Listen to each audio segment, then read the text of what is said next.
Think for a moment about the voice that gave the enigmatic Aaliyah her sound and the songwriter behind the biggest hip-hop anthem of a generation. This is the story of Stephen Garrett, known to the world simply as Static Major.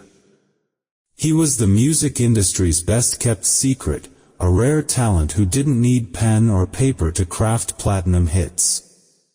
He was the silent architect, shaping the core of R&B and hip-hop through groups like Playa and legends like Lil Wayne and Destiny's Child. But while he built empires of sound, a quiet fear ruled his life, the fear of hospitals. It was a fear rooted in deep, early tragedy. And here lies the heartbreaking irony of his final chapter: a man who gave so much life to music, who was a loving family man and father, would have his own life cut short at the devastating age of 33, not by the streets he wrote about, but by the very walls he dreaded. How does a genius who moved the world from the shadows meet a fate so cruelly tied to his deepest childhood wound? Stephen Garrett was born on November 11, 1974, in Louisville, Kentucky. His environment was thick with music, a kind of invisible shield against the turbulence of the world. His father was a musician, and his mother was the choir director at their church, ensuring that music wasn't just a passion but the very air he breathed. By the time he was 3 years old, he was already singing in church, a natural entertainer who made his debut on a local TV station in his hometown. From that moment, his path was set. He wanted to be a singer and an entertainer. Growing up in the neighborhood, Steve, as he was known, was the cool guy, funny and a ladies' man. He had a different rhythm, constantly rapping, singing, and making beats on his desk in class. Though his peers knew him mostly for rapping, he was secretly a gifted singer. In his early teens, he even formed a gospel group with friends, competing against other local groups, which included members who would eventually become his bandmates in the R&B group Playa. But before the fame, a profound silence fell over his world. When he was just 16, tragedy struck. His only sister died from heart failure at the age of 22. She needed a heart and lung transplant, and in his grief and confusion, the young Steve blamed the hospital for her death. He carried that pain, that profound distrust of the medical system, for the rest of his life. It was a fear that became the most tragic premonition. At his sister's funeral, he stood and delivered the raw, emotional power of Boys to Men's, "It's so hard to say goodbye to yesterday," a moment that spoke to the depth of his loss and his burgeoning vocal gift. The grief hit him hard, causing him trouble in school, leading to him being sent to the Burger King Academy. This program was designed for underprivileged kids who struggled but were deemed talented and artistic. It turned out to be the pivot point in his life. Recognizing his immense talent, the school asked him to sing the national anthem. His performance was so powerful that it earned him a full scholarship to the University of Louisville at just 17 years old. He chose the stage name Static Major because he wanted to bring static to the music industry, adding Major to distinguish himself and capture his unique essence.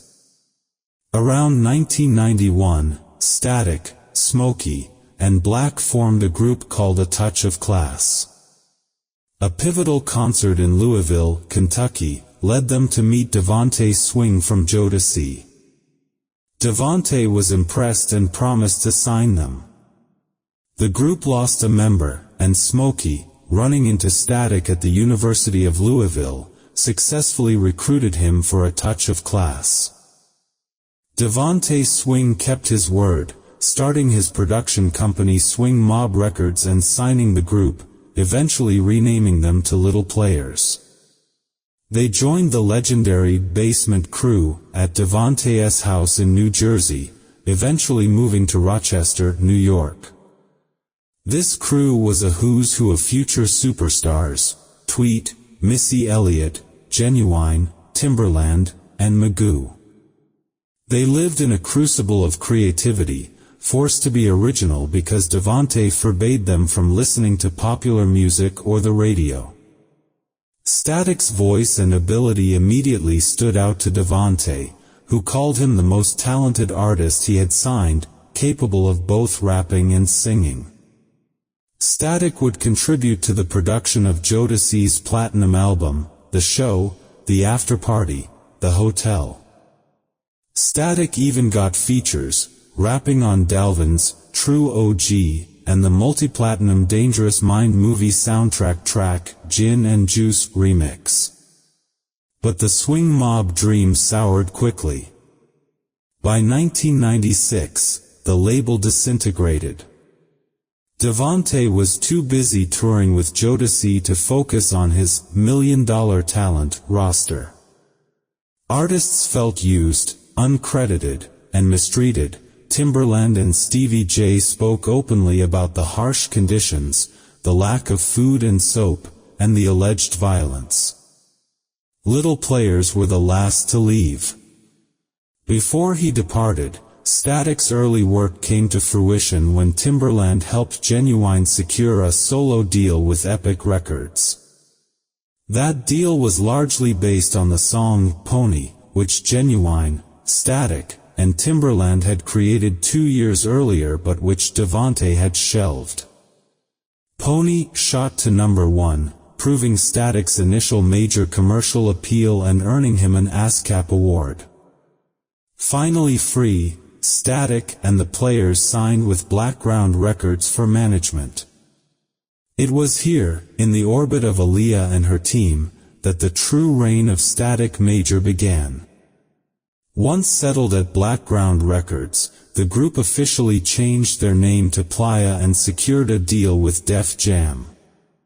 In March 1998, they released their debut and only album, Cheers to You. While the album was a commercial disappointment to Def Jam, the single, Cheers to You, was a significant R&B hit, peaking at #3 on the Billboard R&B/Hip-Hop chart and making history as the most requested video on BET at the time. Despite this, disagreements over their image, Playa wanted to maintain a Jodeci-like, thugged-out, R&B style, while Def Jam pushed for traditional suits and ties, led to their next album being shelved. For Static Major, this setback was a pivot, not a failure. Having studied under Devanté Swing, he knew the real money was in songwriting and production, and he preferred the shadows to the spotlight anyway. He was an anomaly in the creative process, famously known as the penless poet. Like legendary rappers Jay-Z, Biggie, and Lil Wayne, Static Major did not write lyrics on paper. He would walk straight into the booth and sing or rap the song right off the top of his brain. This pure, unedited flow was a gift from God, a skill that cemented his reputation as one of the most prolific, Grammy Award-winning songwriters and singers in the industry. The partnership that truly defined his legacy began with Aaliyah. Blackground Records urgently needed a song for the Dr. Dolittle movie soundtrack. With Missy Elliott unavailable, they called Static Major. He and Aaliyah had just one day to complete the track, yet they wrote and finished, Are You That Somebody, in a mere 3 hours. The single was an instant smash, hitting #1 and earning Aaliyah a Grammy nomination for Best Female R&B Vocal Performance. This single established the signature futuristic, sensual, and ethereal Aaliyah sound. Rumors of a romantic relationship between the two swirled, which Static's mother later confirmed, stating they were an item and Aaliyah was crazy about him. They worked in close concert, even as he simultaneously wrote another hit for the same soundtrack, Ginuwine's Same OLG, which also appeared on Ginuwine's 100% Ginuwine album. Static's influence widened like a ripple effect. He penned Ginuwine's career-defining double platinum hit, So Anxious. He provided backing vocals on Jay-Z's Change the Game. Most notably, he wrote the lyrics for Destiny's Child's Grammy-nominated #1 hit, Say My Name, remix. His work with Aaliyah climaxed with the Romeo Must Die soundtrack.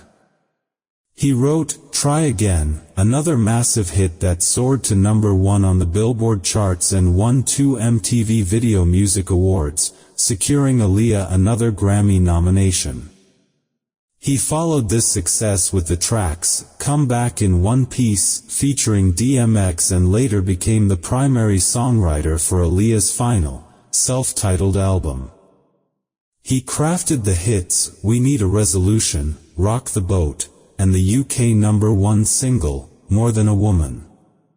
Static Major's creative partnership with Aaliyah was tragically cut short by her death in a 2001 plane crash. He was devastated, refusing to listen to his own songs on the radio because the pain was too much. Despite the profound loss, Static continued to create.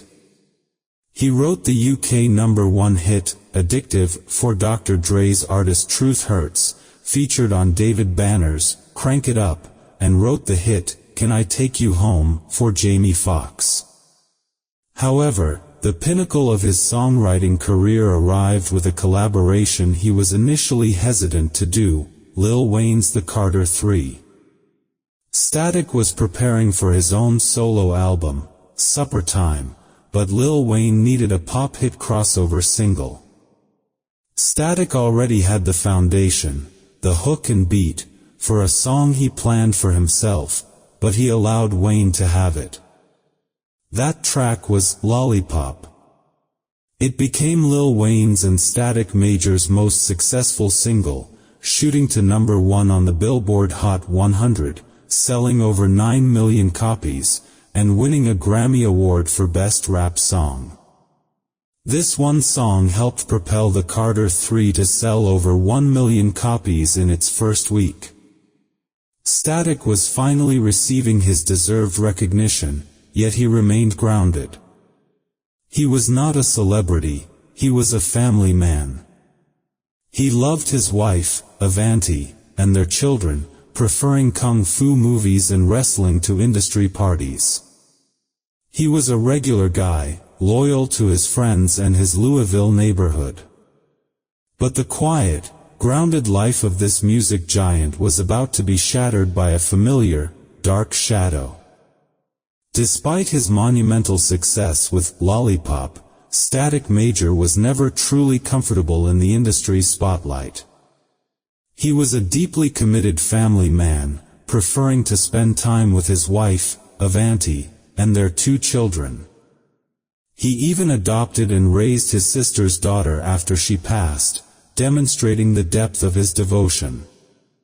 He was truly a regular guy, known for taking his kids to football games, enjoying date nights with his wife, and allowing friends in his neighborhood to drive his fancy cars. However, the strain of promoting a single as massive as Lil Wayne Lollipop meant he had to step back into the public eye and prepare for his own solo debut, Supper Time. Just before this critical time, a shadow of fate began to fall. While at the Lil Wayne Lollipop video shoot in Las Vegas, Static was battling a bad cold. Though he was unwell, he traveled to Atlanta to work on music with his Blackground label mate, Lil Eazy-E. He told Lil Eazy-E he felt dizzy and needed to rest. Hours later, his symptoms worsened. He called his wife and mother, telling them he couldn't swallow, was losing his voice, and that food or drink was coming out of his nose. This was the moment of reckoning. Despite his lifelong, deeply ingrained fear that hospitals kill people, a fear born from the loss of his sister, he had no choice. He checked into an Atlanta hospital. Initially, doctors diagnosed him with acid reflux. Days later, when his wife picked him up at the Atlanta airport, he was in a wheelchair with both of his eyes closed shut, a frightening sign. They rushed him to a Louisville hospital after he woke up choking around 3 a.m. After receiving 4 fluids, Static began to feel better, but tests revealed a serious medical condition, myasthenia gravis, MG. This is a chronic autoimmune neuromuscular disease that causes severe weakness in the skeletal muscles, affecting eye movement, swallowing, speech, and potentially leading to respiratory failure. To treat the condition, the doctors recommended a procedure called plasmapheresis, which is similar to dialysis, involving the insertion of a catheter into his neck and chest to filter his blood. The procedure was initially scheduled for the next day, but for reasons that remain unclear, the doctor decided to rush it and perform the procedure that same day. This hurried decision triggered Static's deepest anxieties. He was worried about them messing with his arteries, and he confided his extreme fear to his wife. It was a terrifying premonition. The hospital had failed his sister, and now it demanded to violate his own body with a needle near his heart. He asked to see his children one last time before the procedure. When his 4-year-old daughter asked why he was crying, the depth of his unspoken terror was laid bare. He tried to reassure them, but the fear was palpable. His wife signed the papers and was told to leave, but she returned to the room for one last look. She saw Static Major looking back at her, like it would be the last time he will see her again, a tear streaming down his face. It was the ultimate, heartbreaking farewell from a man who knew his fate was sealed within those dreaded walls. He was about to confront the ghost of his past, and this time, the hospital was taking no prisoners. This tragic moment forever stained the legacy of the Aaliyah Sound he helped create. The tragedy reached its climax the moment the doctor, in a fatal rush, began the plasmapheresis procedure. Instead of using a scope to guide the catheter, a crucial step for safety, the doctor attempted to insert the line into Static's neck blindly, or improperly. This gross negligence led to the puncturing of Static's veins, causing massive internal bleeding. Static Major knew immediately that something was terribly wrong. He was in agonizing pain, far beyond what the procedure should have caused, and he told the nurse, "Yo, this is hurting. Is it supposed to hurt like this? Something's wrong with my organs, I can feel it." But the crisis was exacerbated by a chain of professional failures. The attending doctor left the hospital, having completed the rushed procedure. When the nurse, alarmed by Static's escalating pain, finally called the doctor who had left, she was instructed to simply pull the catheter line out. The removal of the line was the final, fatal act. As the nurse extracted the catheter, Static Major immediately began losing consciousness. Every breath he tried to take caused blood to go into his lungs, leading to a swift respiratory arrest. His mother, who was present, began screaming for help. When his wife, Devanté, rushed back to the hospital, she heard loud grunts coming from the room as doctors worked on him for over an hour and a half. She believed he was fighting for his life, but doctors later admitted that Static was already gone. The aggressive resuscitation efforts were merely a facade to comfort the family and protect themselves. The hospital immediately moved to control the narrative. They told the family that Static died due to medical complications, and claimed there was no need for an autopsy. This lack of transparency and the rush to cover up the truth ignited immediate rumors in the music community and on blogs. Some speculated a brain aneurysm, others suggested an overdose. It took the courage and determination of Static's wife, Devanté, to uncover the truth. She hired a private medical examiner, whose autopsy report definitively stated the cause of death was due to respiratory arrest after the removal of the catheter, and medical complications associated with the catheter placement. The report confirmed Static's dying words. He had complained about the pain and said, something was wrong. Devanté filed a malpractice lawsuit against the hospital and the doctor. In court, the doctor tried to shift the blame, claiming the nurse didn't mention Static's complaints. He asserted that had he known of the pain, he would have returned to the hospital to remove the device himself. While the lawsuit was eventually settled, no amount of money could correct the fact that the man behind the Aaliyah Sound and the massive success of Lil Wayne Lollipop had been killed by the one thing he feared most, the failure of the medical system. The official cause of death was medical complications, but the truth remains a tragedy of carelessness and fear. Stephen Garrett, Static Major, died because the one thing he feared most, the hospital, became the instrument of his fate.